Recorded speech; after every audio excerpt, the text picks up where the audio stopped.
Man doth not live by bread only, but by every word that proceedeth out of the mouth of the Lord doth man live. Study to show thyself approved unto God, a workman that needeth not to be ashamed, rightly dividing the word of truth.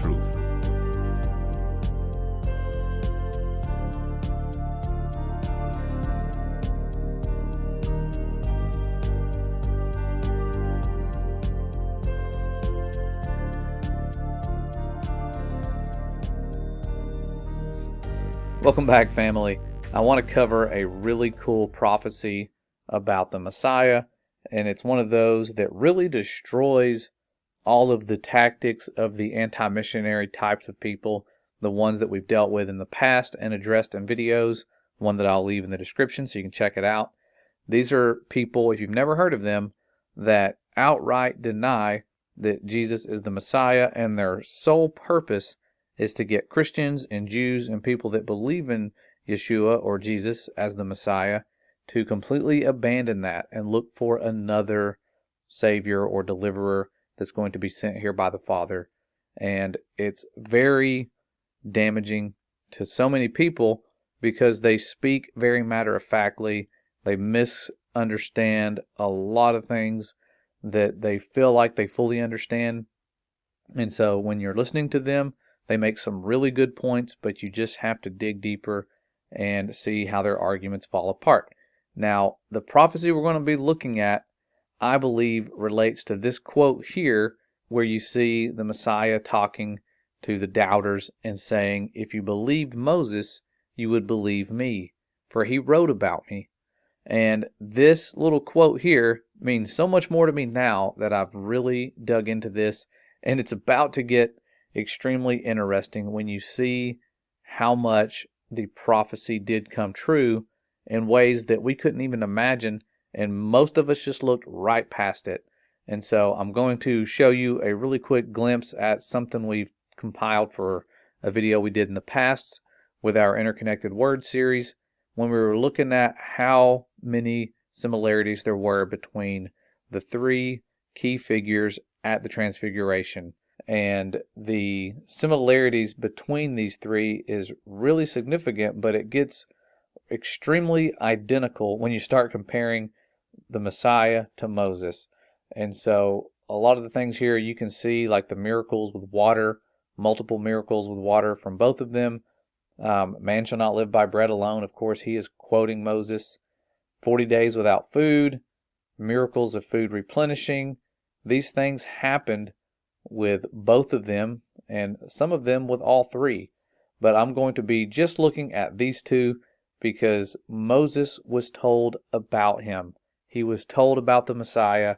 And when you look at what Moses is saying here, relaying the message of what the Father told him, he says, "According to all things which thou didst desire of the Lord thy God in Horeb in the day of the assembly, saying, We will not again hear the voice of the Lord thy God, and we will not any more see this great fire, and we shall not die.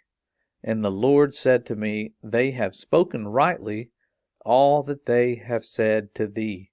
So he's telling them, they've spoken the right thing. They've said the right thing because there's a plan right here.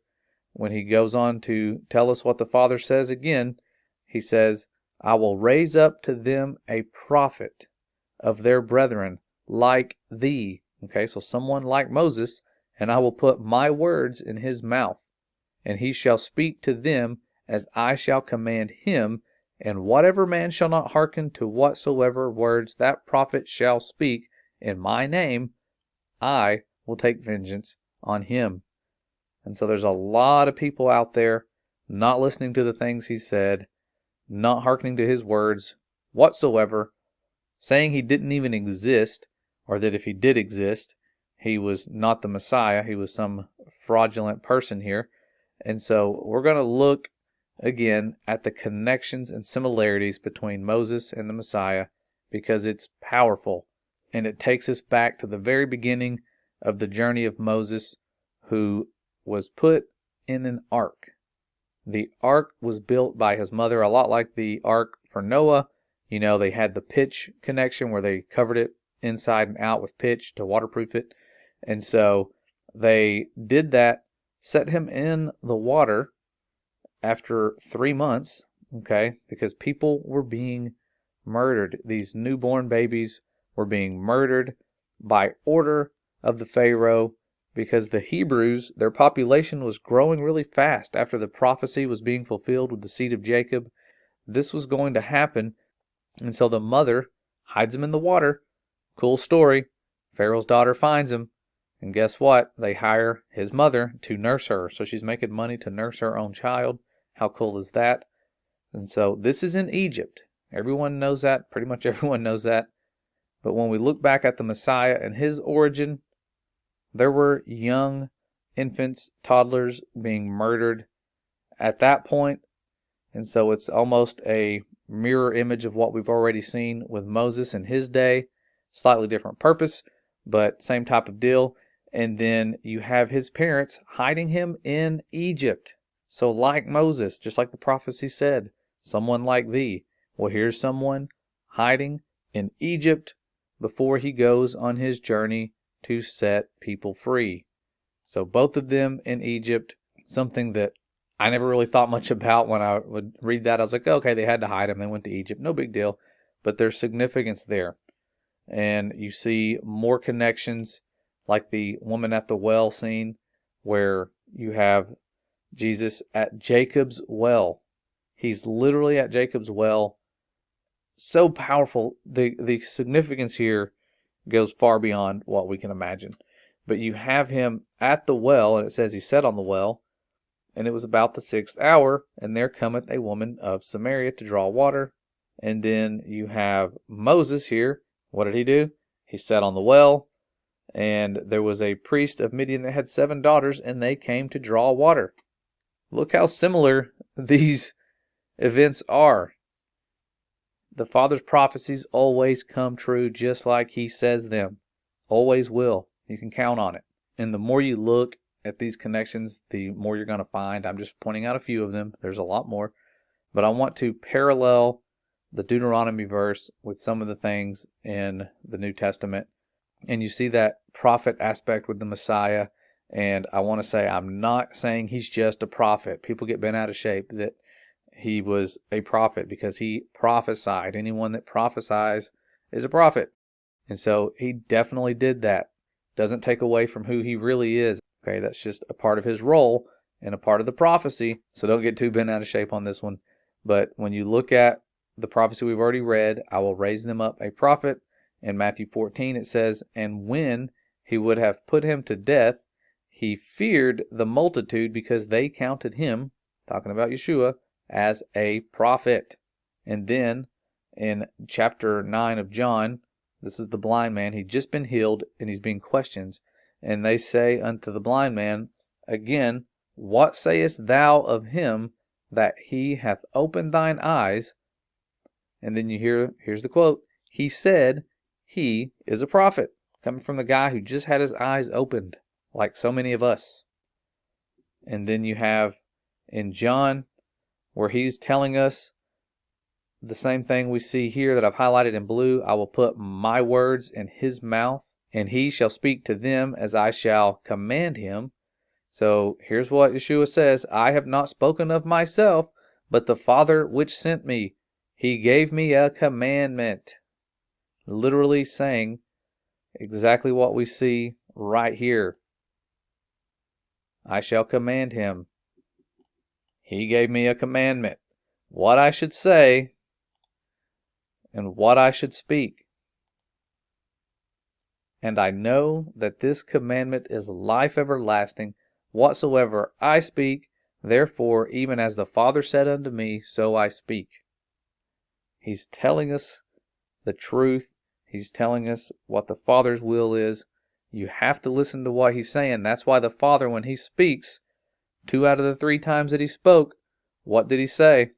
Because I've gotten this wrong. Somebody corrected me in the comments, and thank you for that. I've said that the Father spoke twice. I was corrected. He spoke 3 times in the New Testament, and 2 out of those 3 times he says, this is my beloved Son. But when he was at the Transfiguration, when he's there with Moses, what did he say? He said, "This is my beloved Son, in whom I am well pleased. Hear ye him." So you have him telling us to listen to what he's saying. Witnesses seeing the Father say this, verifying the prophecy 100%, showing you that this is the beloved Son. This is the one the Father has sent, the one who's speaking the words that his Father commanded him. And shortly after I was looking into this, something happened. It was really cool. I had someone reach out to me, really awesome young man with a powerful testimony. And after he shares his testimony, he starts telling me that the Father's revealing to him one of the most important verses. And it's the verse right here in John, where Yeshua says, "He that loveth me not keepeth not my sayings, and the word which ye hear is not mine, but the Father's which sent me." So verifying the prophecy again, showing us that father-son relationship, showing us how we're supposed to walk, supposed to follow in his steps. And I know there's a lot of steps that we like to avoid because they're not comfortable. They lead to persecution. They lead to people noticing that you don't look like the rest of the world. But the love and light that he shared brought people in. You're going to get a lot of haters, but you're going to bring a lot of people to the Father, and it's going to be powerful. So listen to the words that he said. Just like the Father says, we will be held accountable for the words that we don't listen to, that this prophet spoke. He's more than a prophet. He's been given all authority, and he will reign, and we'll reign with him for 1,000 years, just like the prophecy says in Revelation. And so a lot of cool things to come. But just wanted to share this with you for all those who are probably under the influence of those anti-missionaries who are saying, ignore his writings, he's a deceiver, he's not the Messiah. You can silence them with these types of connections if they'll look at them, because it's powerful. And of course, a lot of things they say are based on false teachings in Christianity, not what the Bible really says about the Messiah, who he is, and how that father-son relationship works. And so you'll see a lot of persecution with anybody who speaks up against that version of him, or the Roman version that they created back when they made the creeds and did all the things they did and started trying to change things. They did so for a reason. I used to think that Christianity just won and the persecution stopped, but in reality there was a merger and they just allowed it to prosper, the false version. So anytime you see yourself getting to the true original version, you're going to have persecution. I know for me personally, I never had any persecution for a long time, and I thought, wow, this is awesome. Times have changed.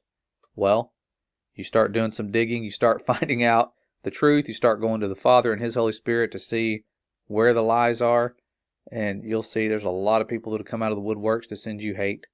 But take joy in that, just like he says, because he is, as the Father said, someone that was raised up. That did happen. And his words, the Father's words, were put directly in his mouth. So really cool. And I can't say that enough. This is just a really cool, interconnected part of the Word where you can see prophecy fulfilled and just verify who the Messiah is, where we're headed next. And it destroys all the lies about the Messiah. So hope you guys took some value from this. This is really cool. We have a lot going on outside of these studies that I want to devote more time to. But anyways, as always, you all are beloved creations of the Most High. Make sure you are doing your best to spend time with him. And I say that to myself as well. I think that's one thing that is hard to do in this busy, crazy world. But we need to make time with him a priority, just like his beloved Son did and gave us that example.